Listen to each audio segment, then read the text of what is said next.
Credible Threat Audio. Credible Threat presents They Really Said That. This week's episode, Don't Say It Out Loud.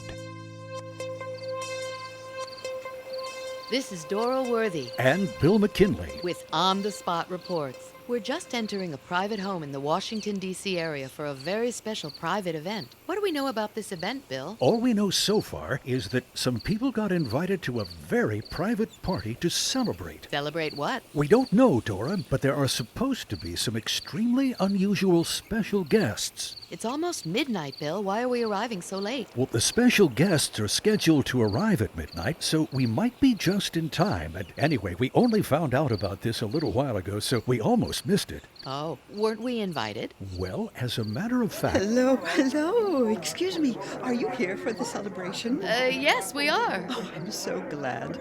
Come with me right this way. Have we met? My name is Dora Worthy, and this is Bill McKinley. Oh, enchanted to meet you. My name is Rosalie. Glad to meet you, Rosalie. We're kind of new here. Can you tell us what exactly are we celebrating tonight? Oh, why, victory, of course. What victory is that? Our victory in the war on drugs.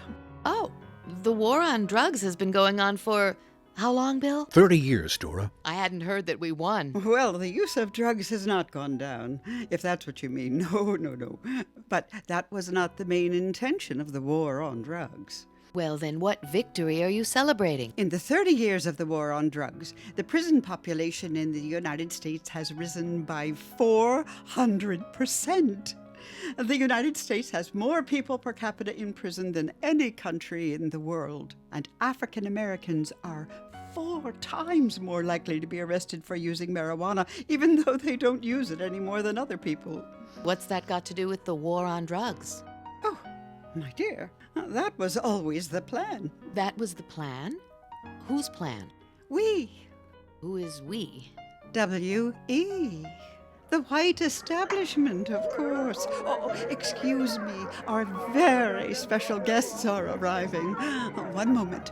Bill, are her statistics correct? They are, Dora. In fact, an African-American male is 13 times more likely to be sent to prison than a white male charged with the same drug offense. Thank you all so much for coming to our Don't Say It Out Loud celebration. Remember, do what you want, but don't say it out loud.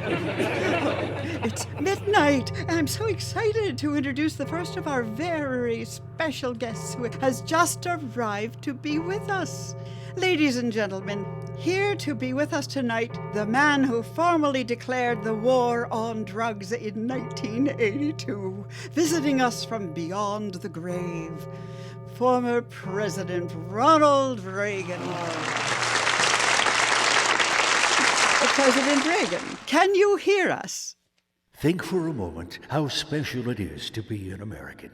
Can we doubt that only a divine providence placed this land, this island of freedom here, as a refuge for all those people on the world who yearn to breathe free? President Reagan, did you come from beyond the grave to tell us something about the war on drugs? Drug abuse is a repudiation of everything America is. And President Reagan, wasn't it always the real purpose of the war on drugs to cause disproportionate numbers of African Americans to be arrested and imprisoned, even though they are not committing more of the crimes? Hardworking Americans are upset when they see strapping young bucks using food stamps to buy T-bone steaks while they're standing in line buying hamburgers.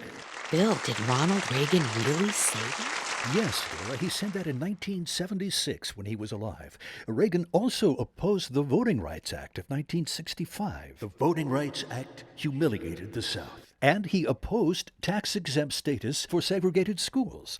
Ronald Reagan vetoed sanctions against apartheid in South Africa. He opposed the Civil Rights Act of 1964 and vetoed the Civil Rights Restoration Act of 1988. I believe in states' rights. Jefferson Davis was a hero of mine. Reagan also opposed the California Fair Housing Act. If an individual wants to discriminate against Negroes or others in selling or renting his house, it's his God-given right to do so. Wait, Did he actually? Yes, Ronald Reagan really said that. But did he ever say out loud in public that the war on drugs was intended to target African Americans? He was careful not to say that out loud, Dora. Then how can we be sure? Hang on. Oh my. This is so overwhelming.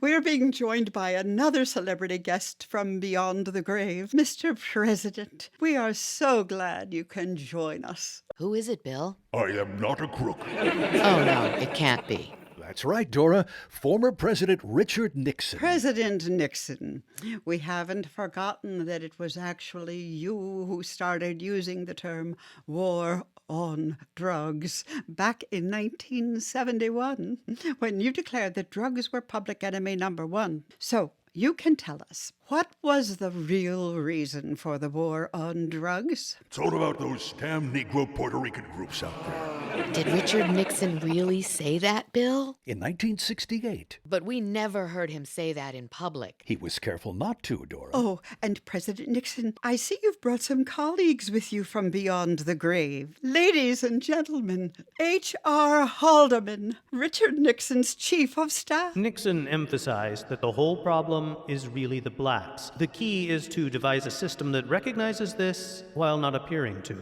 And John Ehrlichman, special White House counsel to President Nixon. The subliminal appeal to the anti-black voter was always present in Nixon's statement and speeches. But that was all back in the 70s and 80s, wasn't it, Bill? People don't still do that today, do they? Well, And ladies and gentlemen, in case you're afraid that we only did this back in the 70s and 80s, we have a special guest who is still alive and in government today. Please welcome Republican Senator Mitch McConnell.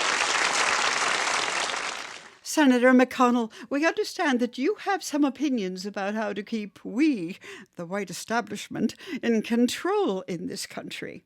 The Tea Party, for example, what's your advice for them? The Tea Party hasn't learned to conceal its racism. The Republican Party knows better. Want to keep minority voters from the polls? Fine. Set up hindrances to prevent voter fraud. You want to cut social services? Fine, but do it for fiscal conservatism. These Tea Party idiots and their supporters are out there hollering the N-word. You want to think those things? Think them to yourselves. You want to legislate against them? Come up with an excuse. The Tea Party needs to work on their poker face a bit more. So all these people have come from beyond the grave to tell us that the war on drugs was nothing but a concealed attack on African Americans and other minorities? that's what it sounds like. But they knew they couldn't say it out loud in public. But didn't the facts speak for themselves? Well, the United States Supreme Court seemed to think that... Excuse me, but why are you speaking into those microphones? Oh, we just... You're not from the media, are you? On the Spot Reports, signing out. excuse us, we have to go. The media. Stop them. Somebody. Control them, somebody. Tune in next time for the next chapter. The Supreme Court decides if facts speak for themselves. Excuse us, gotta run. Don't let them get away.